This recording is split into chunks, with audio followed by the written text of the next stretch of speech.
Lock screen can sometimes do more harm than good. So, if you are not worried about the privacy of your phone information, you may want to disable screen lock on the devices. The process of disabling Android lock screen is an easy one to follow. It can be completed in just a few simple steps. How to disable lock screen on Android phone. Step 1.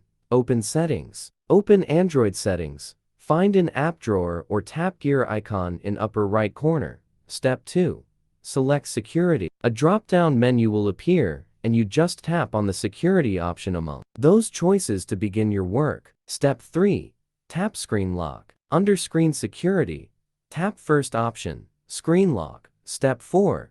Confirm password. There will be a new pop-up screen asking you to fill in your existing password or PIN code. Just type in your original password to prove that you are the true owner of the Android device. Step 5. Select None. Once you have entered the right PIN code, you will be presented to the next drop-down menu, which shows you a plenty of choices. Just select None, which is on the top of the list. What you should do after disabling Android lock screen. Screen lock disabled. Ensure device safety. Backup to computer using Mobikin Assistant for Android or Assistant for Android Mac version. Recommended for data protection.